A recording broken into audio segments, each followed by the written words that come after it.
घटना हुई बहुत ही निंदनीय है। इसको शब्दों में बयान नहीं किया जा सकता है।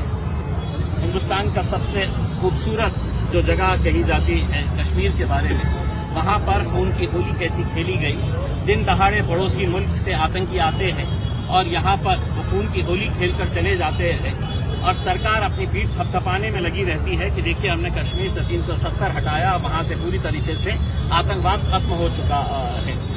हम हुकूमत को ये कहना चाहते हैं, जब इसी तरह उरी के अंदर घटना हुई थी, अगर सरकार उसको संजीदगी से लेती और मुंह तोड़ जवाब देती तो शायद इसके बाद कोई घटना नहीं होती। लेकिन उसके उरी के बाद भी सिर्फ मीटिंगें हुई, चर्चा हुई, भाषण हुए, खत्म। उसके बाद पुलवामा हुआ और पुलवामा की घटना के बाद भी सिर्फ भाषण हुए, मीटिंग्स हुई और सिर्फ आश्वासन दिया गया कि हम ईंट का जवाब पत्थर से देंगे, मुंह तोड़ जवाब देंगे। अगर उस वक्त कार्रवाई करते तो शायद पहलगाम नहीं होता।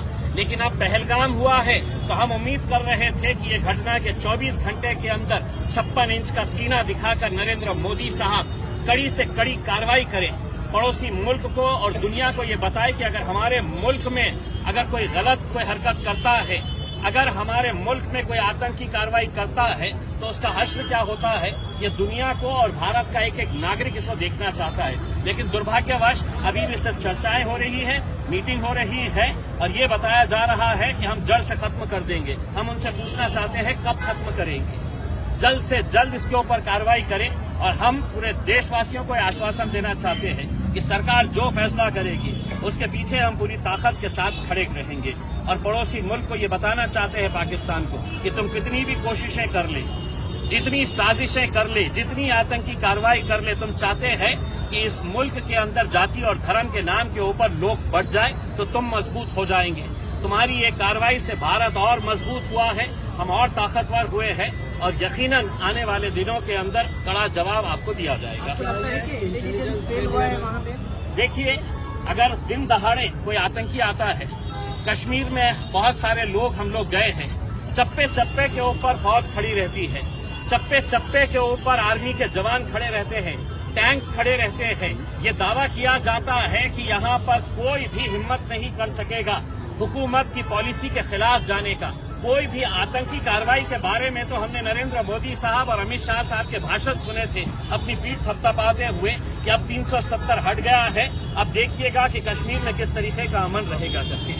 लेकिन शायद उस पीठ थपथपाने के चक्कर में, अपनी वाहवाही करने के चक्कर में वो ये देखना भूल गए कि पड़ोसी मुल्क आतंकी कार्रवाई कर रहा है और बेकसूर कितने सारे ऐसे लोगों की जान चली गई जो कश्मीर को देखने के लिए गए थे। हम उनके परिवारों के साथ अपनी हमदर्दी, अपना सांत्वना हम जताते हैं और उम्मीद करते हैं कि उनको इंसाफ जल्द से जल्द ये हुकूमत दिलवाएगी। इस दहशतगर्दाना हमले के लिए आतिशी के जिम्मेदार कौन है? वजारत दाखिला ने क्या इस्तीफा देना चाहिए? देखिए, इतनी बड़ी कार्रवाई होने के बाद हम तो ये उम्मीद कर रहे थे कि अमित शाह साहब ने फौरन अपना इस्तीफा देना कि मेरी गलती की वजह से ये बेकसूर लोगों की जान गई है करके। क्योंकि देश की सुरक्षा, एक एक देशवासी की सुरक्षा की जिम्मेदारी देश के गृह मंत्री की होती है और वहां पर जिस जगह के ऊपर ये घटना हुई है वहां पर यकीनन इंटेलिजेंस का लैप्स है। इसके ऊपर इंक्वायरी बैठनी चाहिए। वहां पर फौज क्यों नहीं थी? बहुत सारे जो लोग बच के निकले हैं उनका कहना है कि वहां पर कोई सुविधा नहीं थी, कोई आर्मी का जवान वहां पर नजर नहीं आ रहा था। तो जो भी तथ्य है, जो भी सच है, वो लोगों के सामने लाना चाहिए। और अमित शाह साहब से हम गुजारिश करते हैं कि आप अगर ये देश को नहीं संभाल सकते हैं तो अपना इस्तीफा दीजिएगा। अगर आपकी पार्टी के अंदर कोई काबिल और शख्स है तो आप उसके हवाले ये गृह मंत्रालय कर लीजिएगा, वरना हम ऐसे बेकसूर लोगों की जाने जाते हुए अपनी आंखों से हम नहीं देख सकते।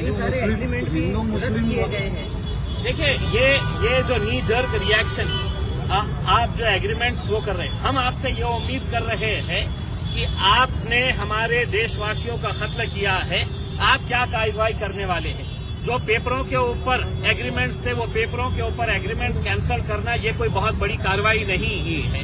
वैसे भी हमारे क्या रिश्ते थे उनके साथ सबको पता है, उसमें कोई ऐसा रिश्ता नहीं था मोहब्बत का और प्यार का उसमें।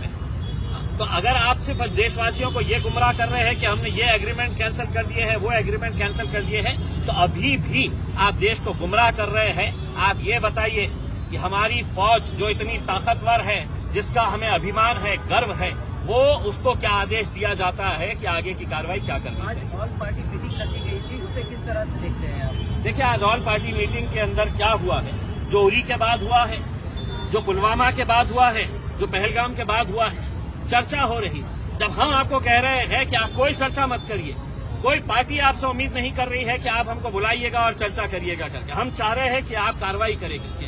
और दूसरा ये है कि आज की जो मीटिंग थी ऑल पार्टी मीटिंग, वो ऑल पार्टी मीटिंग के अंदर वो पार्टियों को बुलाया गया है जिनके सांसद 5 से ज्यादा है। 5 से कम जिनके सांसद है उनको उस मीटिंग के अंदर बुलाया नहीं गया है। क्यों? असदुद्दीन अवैसी साहब क्या अपनी कॉन्स्टिट्यूएंसी के लाखों लोगों की नुमाइंदगी नहीं करते हैं इसमें? क्या इंडियन यूनियन मुस्लिम लीग के जो सांसद हैं वो अपनी कॉन्स्टिट्यूएंसी के लाखों लोगों की नुमाइंदगी नहीं करते हैं? क्या उन्हें ये इख्तियार नहीं है कि इस घटना की निंदा करने के लिए उस मीटिंग के अंदर उन्हें भी बुलाया जाना चाहिए था? लेकिन उन्होंने, किरण रिजिजू साहब को जब असदुद्दीन अवैसी साहब ने बात किया तो उन्होंने कहा कि नहीं, बहुत ज्यादा लोग हो जाएंगे, इस वजह से हमने कुछ कम लोगों को बुलाया है। हम ये कहना चाह रहे हैं, इतनी घटना के बाद क्या नरेंद्र मोदी साहब और अमित शाह साहब 1 घंटा एक्स्ट्रा नहीं दे सकते हैं? 1 घंटा एक्स्ट्रा नहीं बैठ सकते हैं चर्चा करने के लिए? और पूरे जितने सांसद हैं उनकी क्या राय है ये सुननी चाहिए थी। हम छोटी पार्टियों को नहीं बुलाया गया है, उसकी हम निंदा करते हैं। इस हमले के बाद कई सारे लोग मुस्लिम कर रहे हैं, उसको क्या करेंगे? देखिए, ये 1%, 2% और पूरा का पूरा गोदी मीडिया जो है वो यही खेल खेल रहा है। क्योंकि जब सरकार अपना एजेंडा चलाती है तो उस एजेंडे का हिस्सा गोदी मीडिया भी हो चुकी है और इस तरीके से उनकी न्यूज को दिखाया जा रहा है जैसा मानो पूरे एंकर्स वहां पर मौजूद थे और जिस मीटिंग के अंदर ये हुआ था, ये आतंकी हमला होना चाहिए, उस मीटिंग के अंदर एंकर्स भी बैठे हुए थे। जिस तरीके से वो इसको पूरी तरीके से पेश कर रहे हैं, कितना भी ये नफरत फैलाने की कोशिश करे मीडिया वाले, एक बात समझ लें कि कश्मीर से जो आवाज आई है, हिंदू मुस्लिम भाई भाई है, वो आवाज जो है और ज्यादा तेज बुलंद हो। कश्मीर से आवाज आई, हिंदू मुस्लिम